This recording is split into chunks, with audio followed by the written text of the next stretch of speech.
Поштовани гледачи, добар ден. И јас сум Сања Димитровска, ова е Добриот доктор.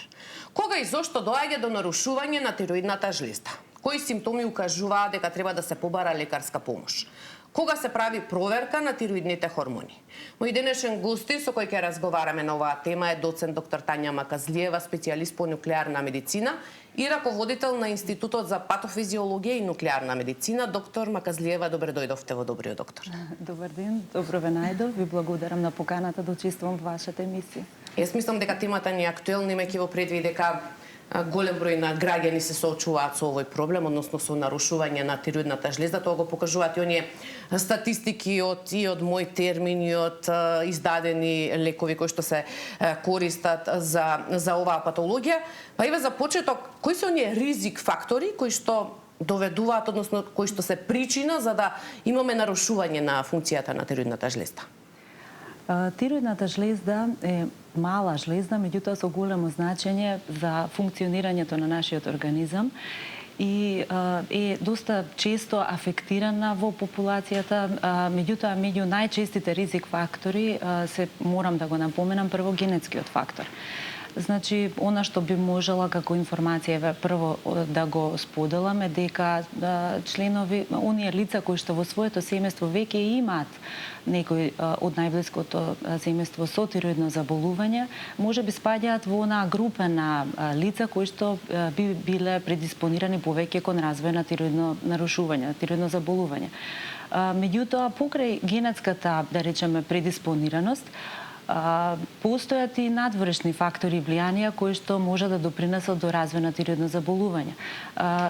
Не се сосема осознаени сите можни фактори и влијанија, меѓутоа меѓу другите, меѓу позначајните за кои што досега науката, медицинските гранки имаат осознаено е дека еден од најважните фактори е пред се јодниот внес.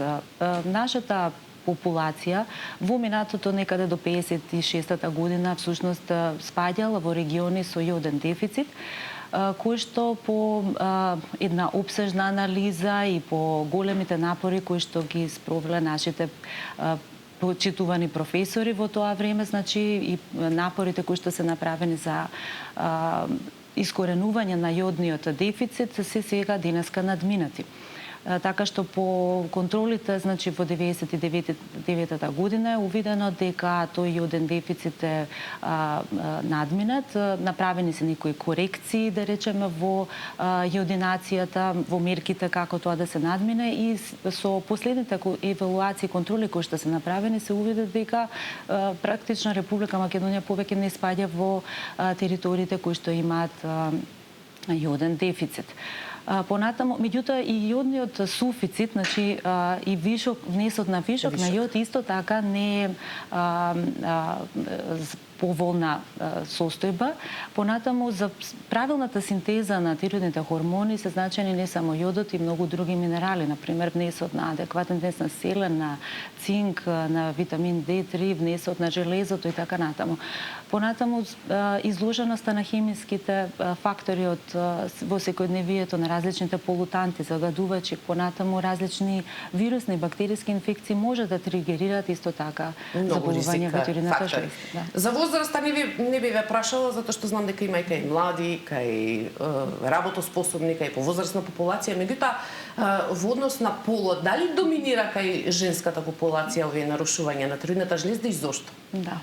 Тоа е добро познат факт дека во суштина тироидните заболувања доминираат кај женската популација и честотата е, да речеме, некаде 3 до 4 пати повисока кај женската популација. Не се до крај разјаснети причините за таквата предиспонираност на женскиот пол. Се смета дека репродуктивните карактеристики, односно половите хормони имаат некакво влијание, меѓутоа не до крај осознаено. И воопшто во суштина автоимуните заболувања се почести кај женската популација, бидејќи најголем процент на тироидни заболувања се поврзани со автоимуноста, може би од тука потекнува до некаде и, да речеме, поголемата предиспонираност на женскиот пол кон овие заболувања. Јас да ги повикам и нашите гледачи дека може да се јават во живо и да постават прашање до нашата денешна гостинка. Знаеме дека има хипертироидизам, хипотироидизам кој што е многу позастапен. Меѓутоа, кои се оние симптоми кога можеби да навистина треба веднаш да се побара лекарска помош? Најчестата, состојба која што афектира тиреоидната жлезда во суштина е хипотиреоидизмот и нодозните промени во тиреоидната жлезда. Односно, генерално можеме заболувањата на тиреоидната жлезда да ги поделиме на две големи категории, на заболувања каде што е повеќе афектирана функцијата на жлездата, односно синтезата, создавањето на тиреоидните хормони, и заболувања каде што пак имаме структурни промени во тиреоидната жлезда, односно каде што функцијата може да биде сочувана, но да има промена во структурата, во градбата на тиреоидната жлезда. Но некогаш кај некои заболувања имаме и функционално и структурно нарушување. Најчестата состојба од функционалните е секако хипотиреоидизмот. Многу голем процент од популацијата има можеби субклиничка, така наречена субклиничка форма на хипотиреоидизам. Тоа значи се уште само биохемиски почетни лабораториски детектибилни промени без јавување на клинички манифестации, односно симптоми на болеста. Денеска со напредокот на дијагностичките алатки, како што е ултрасонографијата, и со напредокот исто така и поголемата сензитивност на лабораториските анализи, многу порано ги детектираме овие и функционални и структурни нарушувања. И можеби на тоа се должи и многу поголемата честота на овие заболувања, поточно поголемата детекција на овие заболувања во можеби многу порана фаза, кога се уште кај пациентите и нема никаква симптоматологија. Меѓутоа, се случува често, пред да ги вклучам нашите гледачи, бидејќи веќе имаме гледачи на линија, се случува често кога имаме нагло губење на килограмите, да не се веднаш помисли дека можеби станува збор за нарушување на тиреоидната жлезда, па се оди по други лавиринти, односно се лутани с здравствените лавиринти пред да се осознае дека всушност можеби станува збор за хипотиреоидизам. Симптомите на хипотиреоидизмот и хипертиреоидизмот, кога веќе е манифестен, се многу неспецифични. Тоа значи не се карактеристични само за тиреоидна болест, туку да речеме може да се јават и кај некои други заболувања.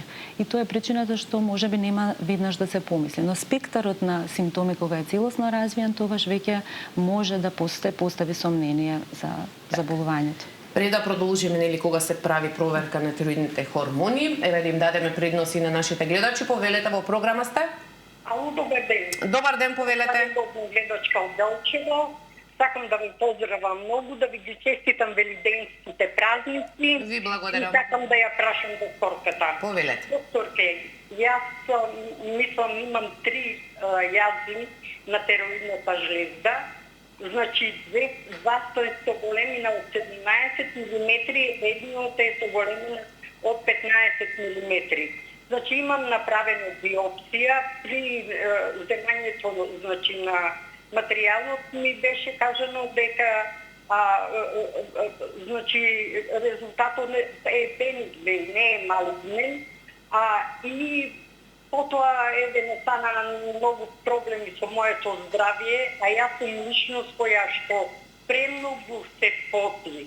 Значи, не можам да ви објаснам колку многу потење, надвор е -23, од моето чело тече вода. Значи, невозможно. Не внесувам толку течности колку што се потам. Во последно време чувствувам дека потешко голтам. Значи ми смета некогаш при голтањето и на храната, значи како да се задавувам. Па би сакала да добијам ваше мислење и ваш одговор. Благодарам многу. Јас ви благодарам многу за јавувањето.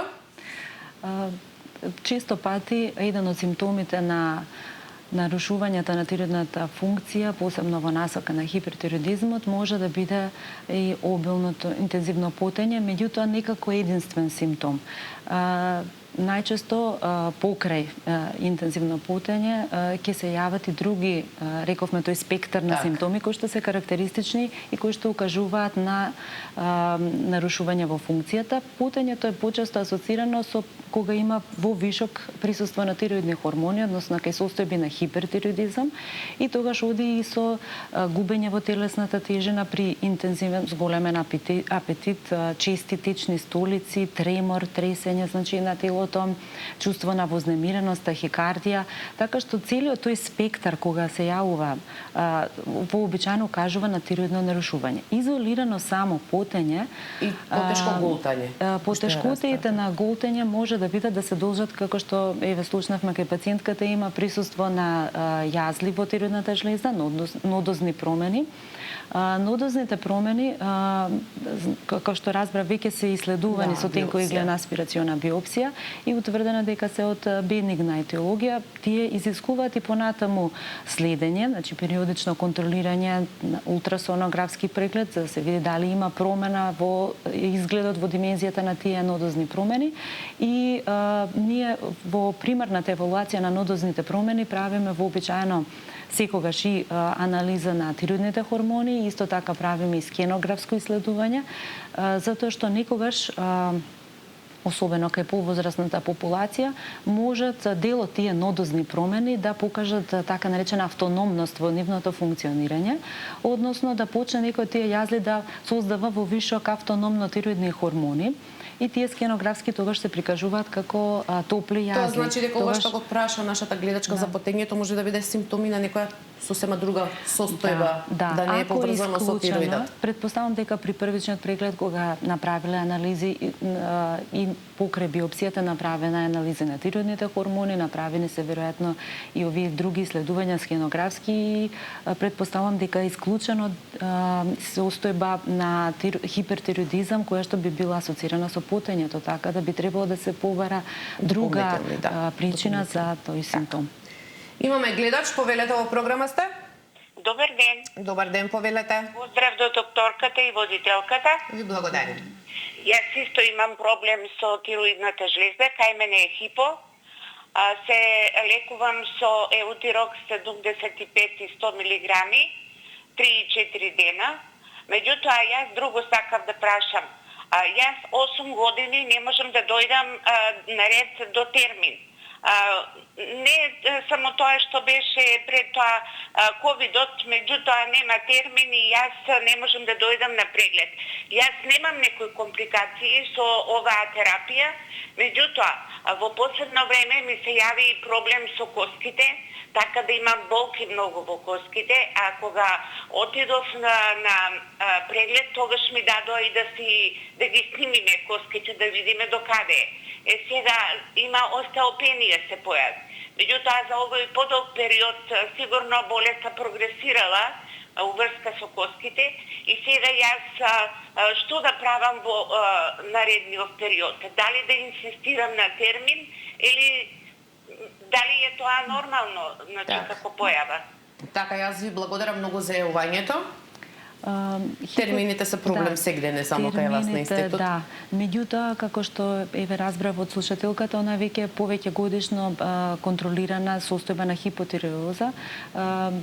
Хипотиреоидизмот, кога веќе еднаш диагностициран, ако нема друга компликација, да речем од аспект на структурни промени во жлездата, како нодозни промени и слично, кога еднаш ќе се утврди дозата која што и зависно телесната тежина е индивидуализирано се одредува, значи од случај до случај, понатаму вообичаено нема поголеми осцилации и доволно е да речеме на 8-10 месеци контрола еднаш на тироидниот хормонален статус по терапијата, која што не мора да се изискува да се прави во терцијарното здравство, значи може да се направи под контрола на интернист, па дури на матичен лекар, каде што има достапност за ТСХ, проверка на ТСХ вредностите. Освен ако е проблемот да не е за остеопенијата, што не може да... Значи, остеопенијата, вишокот на тироидни хормони може да го забрза малку коскената преградбена активност или коскениот метаболизам, и кај таквата категорија на пациенти би било пожелно секогаш да биде дозирањето адекватно на, значи, субституцијата на тироидните хормони да не отиде во насока на прекумерно внесување на левотироксинот, кој што би можел да ја нагласи таа остеопенија. Значи, се тоа во рамки на нејзините други заболувања, значи на пациентката може да биде исследувано и сосема успешно од лекар интернист, меѓутоа ние сме отворени, пациенти со приоритетни упати, имаме општа амбуланта во која што отвараме на почетокот од месецот термини за наредниот месец и на месечно ниво, меѓутоа побарувањата се значајно поголеми отколку што е капацитетот на нашата институција. Имаме гледач, повелете во програма сте? Добар ден. Добар ден, повелете. Поздрав до вас и до докторката. Благодариме. Вака, јас имам проблем со имам хипо Хашимото и пијам еутирокс од стотка и имам кај докторката на неколку пати идено на контроли сум правил таму. Од почеток ми беше многу висок, случајно открив. Добре. Идев на контроли се додека се среди, додека добив на нормала да биде, но сега последнава, еве да кажем, една година, пак вредностите ми се качени, а пијам од 100 милиграма и ми се дешава навечер успањето кога да губам воздух, да не можам да дишам, ко кнедла да ми стои на грлото, ме тера цело време кога да подкашлувам, кога да правев тука на интернист, увеле смислам, на интернист ехо ми правеше на тироидната и ми кажа дека е доста оштетена, како ме 30% дека е функционална, затоа ви ќе пиеш од 100 милиграма. Сега не знам. Да, дали нешто дополнително, така. Ви благодарам многу за јавувањето. Хашимотовиот тироидит е најчестата причина за хипотироидизам.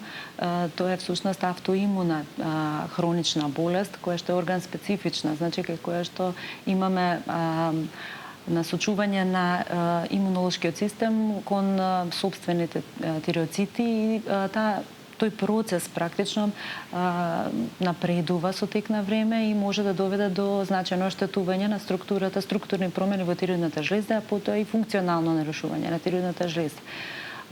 Постепено, во моментот не постои терапија која што може етиолошки, ние велиме, значи да ја отстрани причината за таа погрешно насочена автоимуна реакција кон тиреоидната жлезда и терапијата сега се состои од субституција, значи на она оштетување кое што настанало функцијата на тиреоидната жлезда се надоместува со додавање на тиреоидните хормони во на количество колку што е потребно за организмот.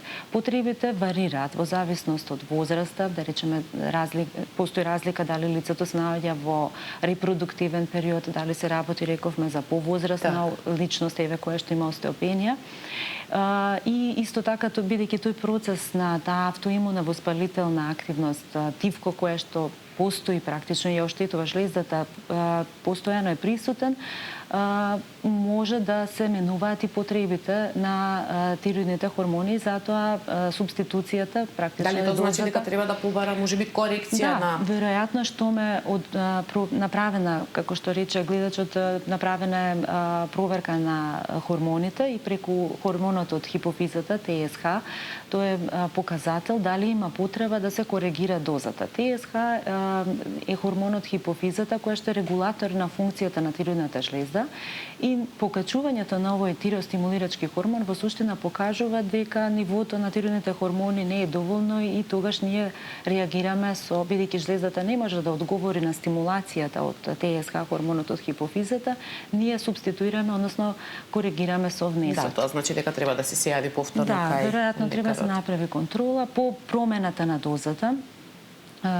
Не треба премногу, пребрзо да речеме да се направи проверката за дали е воспоставена нова рамнотежа, да речеме, затоа што потребно е време да изреагира и да одговори хипофизата, односно по промената на дозата некаде најрано од 2 месеци би направила повторно проверка на тиреоидните хормони откако е коригирана дозата, значи да видиме дали со новата терапија се постигнала сега соодветна субституција. Пред да продолжиме со гледачите, бидејќи навистина имаме интерес, неколку пати ги споминавме овие тироидни хормони и често се случува кога ќе прават таа целосна крвна слика, доколку имаме различни вредности кај тие тироидни хормони, се создава еден вид на паника кај граѓаните, дали сега тоа значи веднаш дека станува збор за нарушување на тироидната жлезда. Што значи проверката на овие тироидни хормони? Проверката на тироидните хормони секогаш треба да биде во корелација со клиничка слика и со преглед на структурата на жлездата на ехо. Значи, само лабораториските анализи сами по себе не мора ништо да значат, секогаш треба да го имаме пред нас пациентот. Зошто? Затоа што тироидните хормони може да варираат и во зависност од возраста и дали ќе почнеме со терапија или не, ќе зависи исто така од во која фаза од животот се наоѓа лицето. Значи, дали зборуваме за дете, дали за жена во репродуктивен период, дали за повозрасна жена, така што само одредување на тироидните хормони само по себе, значи не би значило ништо ако не се направи адекватно и целосен преглед. Често пати пациентите веќе ни доаѓаат со одредени анализи каде што тироидните хормони се уредни, меѓутоа се направени при анализата и антителата кои што сега се достапни. Најчесто се одредуваат антитироидна пероксидаза или антитироглобулински антитела и тие кога се покачени кај пациентите во главном се создава страв, паника, зашто сега тие вредности отстапуваат од нормалниот референтен ранг. Морам да напоменам дека самите антитела кога се покачени не мора да значат ништо доколку функцијата на жлездата е сочувана, затоа што е утврдено и дека кај 10 до 15% од лица кои што се во генетско сродство, значи со лица кои што има Хашимотов тироидит, значи кај овие членови од семејството може да бидат благо покачени антитироидните антитела, меѓутоа тоа не значи веднаш дека има нарушување и веднаш се почнува со терапија, ниту пак дека можеби ќе се почне, може да бидат и долгорочно така лесно елевирани, покачени без да дадат некакви консеквенции. Значи не треба секогаш да се крива паника доколку тироидните хормони не се во рамките на вредностите кои што се. Антителата, хормоните доколку не се треба да се доиследува за да се види во која насока и заедно во корелација со клиничките симптоми и со прегледот на ехо да се донесе заклучок дали треба веднаш да се делува или не. Така. Имаме гледачи, повелете во програма сте. Ало, добар ден. Добар ден, повелете. Ака најпрво сакам да упатам поздрав до вас и до докторката. Ви благодариме. И секако за целиот тим на патофиза, народски кажано. Јас сум пациентка која што пред 20 години е оперирана од канцер на тироидна жлезда. Благодарение на тимот на патофиза, 2 пати бев трудна и се јавам само како поддршка за сите лица кои што имаат проблем со тироидната жлезда, да им кажам дека не е толку страшно, може да се живее исто тоа. Така, јас ви благодарам многу за јавањето и баш ми е драго што го споделив тоа ваше искуство и што секако ова ни беше предвидено како дел од прашањата кога се прави биопсија, кога може да се случи да имаме одредено малигно заболување на тироидната жлезда. Меѓутоа пред да зборуваме за ова, да му дадеме предност и на следниот гледач. Повелете. Добар ден. Добар ден, повелете. Поздрав до вас и до докторката. Ви благодариме. Подолг период боледувам од хипотироида, повозрастна жена сум. Оперирана сум 2 пати од тумор на хипофиза и пред 2 години парат хормонот ми се покачи над 200. Со мојот матичен доктор ми предложи тинакалцет да пием од 30 мг и веќе го пијам, така да сега парат хормонот е негде под 90, 80 и нешто со последната крвна слика. Само ме интересира дали може да се прави пауза со тинакалцетот или треба да си пијам до крај, мислам. Редовно. Ви благодарам многу и убав ден ви го сакам. Ви благодарам и вас за јавувањето.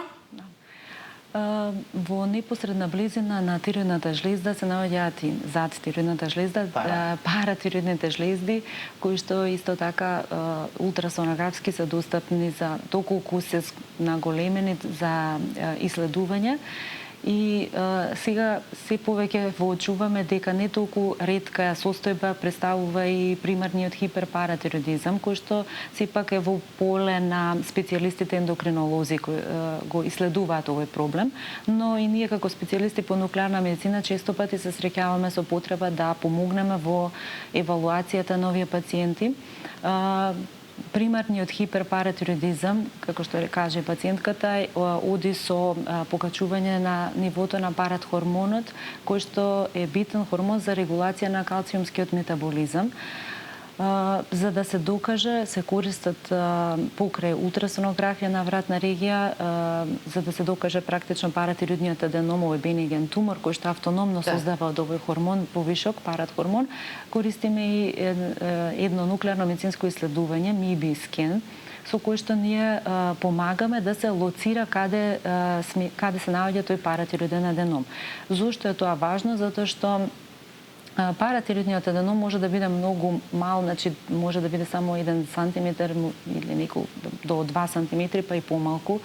Меѓутоа да прави голем проблем, затоа што ќе го одведува практично калциумот од скелетниот систем, го покачува нивото практично на калциумот, кој што пак дава понатаму далекосежни последици во кои што страдаат бројни органи, бубрезите, кардиоваскуларниот систем. И затоа е многу битно да се држи нивото на калциумот во циркулацијата во нормален ранг. Тоа може во случај на примерен хиперпаратироидизам да се направи хирушки, значи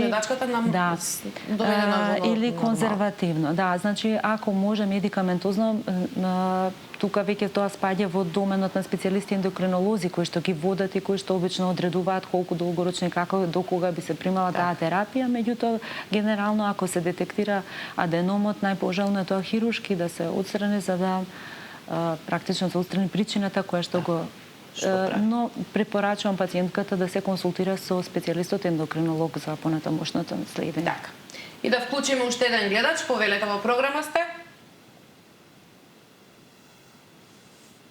Повелете, ве слушаме. Ало, добар ден. Добар ден, повелете. Поздрав до водителката и до докторката. Ви благодариме. Јас пред 3 години сум оперирана од тироидната железа, при што ми е кажано дека ми е извадена тироидната железа комплет. Меѓутоа, после 6 месеци на контрола, кога бев на патофиза, при ехо преглед е констатирано дека левиот хобус има нехомоген јазо од 18 мм. После 1 година, кога отидов на контрола, тоа беше минатата година, при истиот преглед, нехомогениот јазо сега е 23 мм. Не пијам таблети не пијам и ја молам докторката да ми каже зошто јазолот се зголемува и дали може пак ќе треба до операција да се или нешто така. Ви благодарам. Ви благодарам многу за јавувањето. Еве има извадено тироидна жлезда, меѓутоа не јазол се уште има. Значи, тироидната жлезда оперативно се отстранува во неколку ситуации. Значи, може да биде најчестата причина прво се малигни тумори на тироидната жлезда, да речеме тироиден карцином, кои што може да биде од различни хистопатолошки типови. Значи имаме 5 различни типови на главно генерално на тироидни карциноми. Тоа е најчестата индикација за тотално отстранување на тироидната жлеза. Тогаш се оди кон порадикално отстранување, значи кога хирурзите водат грижа да колку што може во најголем сегмент се отстрани жлездата, жлезданото ткиво, но да се сочуваат овие паратироидни жлездички кои што се многу тесно анатомски во сооднос со тироидната жлезда. Потоа треба да се води сметка да не дојде до повреда на битни структури како што е нервус рекуренс ларингис, кој што всушност ги нервира гласните жици, може да биде при негова повреда проблем дишењето и говорењето и затоа значи се води грижа да при интервенцијата се сочуваат овие витални структури. Кога е причина за оперативно лекување бенигна етиологија, например мултинодозна струма или голема струма, голема тироидна жлеза, тогаш не се оди кон толку радикален пристап во хирушката интервенција и може да остане остаточно ткиво. Трета поредка причина е хипертироидизам, значи кога се работи за Грейвс-Базедова болест, која што тешко се контролира медикаментозно. Имаме два исто така избори на лекување, или со радиојодна терапија или хируршко отстранување на тироидната жлезда. И тука исто така се оди кон тотална тироидектомија. Рековме кај бенигните состојби поради кои што може да остане ткиво, меѓутоа може во тоа ткиво да рецидивира со тек на годините, бидејќи очигледно дека кај таа личност има предиспозиција за нодозни промени, може да се повтори деново да се формираат нови јазли кои што доколку растат, тогаш е добро да се исследуваат задолжително ултрасонографски, значи прво структурата, бидејќи ехографскиот преглед може многу да каже дали има некакво сомнение и во тој случај да се направи доисследување со тенкоиглена аспирациона биопсија, која што е неинвазивна релативно метода, бидејќи се извидува со тенка игла како за вадење крв водено под ехо и на тој начин може да се утврди од какви клетки е изграден тој јазол. Доколку не се суспектни, нема суспектни клеточни промени, тогаш треба само ехографски да се следи таа промена во тек на време за да се обсервира. Бидејќи се приближуваме кон крајот, немаме многу време, меѓутоа сакам да ве прашам кога всушност се споменавме зашто се отстранува тироидна жлезда, кои може да бидат причините и бенигни и малигни, меѓутоа кога се прави биопсија, кога проценувате дека треба да се направи биопсија на тироидната жлезда? Да, постојат точни препораки, гайдлайнси како да се следи, да се водат нодозните промени во тироидната жлезда и точните препораки по кои што се водиме се оние од гайдлайнсите на Европската тироидна асоциација и на Сдруженијето по нуклеарна медицина, каде што се дадени така наречени бодовни системи со кои што ние бодовни системи за суспектност на ултрасонографскиот наод на нодозните промени во тироидната жлезда. Во тој бодовен систем се вклучени неколку карактеристики на јазолот, како што е неговата големина, потоа неговата ехогеност, значи изгледот на ехографскиот изглед, дали е хипоехоген, анехоген, нехомоген и така натаму, тоа се некоја стручна терминологија која што ние користиме. Понатаму колку тој јазол, тој израсток е јасно ограничен во однос на околното тироидно ткиво, значи дали има јасни маргини, граници. Понатаму неговата васкуларизираност, присуството на некои дополнителни елементи како калцификати во самиот јазол и ние тие карактеристики ги сумираме и според тие карактеристики постои бодување за степенот на суспектност на таквата промена. Исто така во предвид се зема и локализацијата на таквиот јазол и при ултрасонографскиот преглед на вратната регија ние задолжително ги гледаме лимфните јазли вдолж југуларната вена, вдолж овој ланец вратната регија, каде што најчесто е дренирањето на тироидната жлезда, така да во зависност од сите овие карактеристики ние одлучуваме дали треба или не треба да се прави и биопсијата всушност ти покажува дали тие можеби промени се од бенигно или од малигно потекло. Така, значи биопсијата може да ни покаже колку е безбедно да само го обсервираме, да го следиме пациентот или е потребно да тој јазол се отстрани и исто така ќе ни укаже биопсијата дали треба да се отстрани само таа половина тој јазол или пак треба да се оди кон порадикален пристап во интервенцијата. Значи тоа е една од најкорисните и со најголема прецизност методи која што може да ни укаже колку е сериозно дали тој тумор израсток треба по интензивно да се лекува, значи со една поинвазивна процедура. Да, како што споменавте, сите кои што имаат нели јазли или чворчињеви, како што кажуваат и гледачите, треба всушност и да се следат, односно дали колку растат, меѓутоа не мора да значи дека секогаш кога има јазол дека треба да се направи биопсија, дека можеби станува брза. Да, има јазли кои што според ехографските карактеристики не се суспектни, да речеме ако се чисто цистични промени или се јасно изоехогени или пак јасно ограничени, ако се мали промени, значи во тој случај не е неопходно да се прави биопсијата. Исто така тука ни помага во евалуацијата и скенот на тироидната жлезда, кој што го правиме со пертекнетат и на скенот се покажува типичен наод, ако е ладен, значи хипофиксантен, тогаш тој јазол, ние советуваме да понатаму се доиследува заедно со овие карактеристики од ехото секако. И јас знам, доктор Маказлиева, дека можеме уште многу да зборуваме за нарушувањата на тироидната жлезда, меѓутоа времето на денешната емисија ни помина. Се надевам дека колку толку укажавме, односно слушнаа нашите гледачи, што значи проверка на тироидни хормони, што значи нарушена функција, како да се побара помош и дека секако решенија има за се. Ви благодарам што бевте моја денешна гостинка. Ви благодарам и вас на поканата уште еднаш. Почитувани гледачи, овде е крајот на денешното издание на Добриот доктор. Се гледаме повторно утре во истото време. Имајте убав ден, чувајте го вашето здравје и гледајте Сител.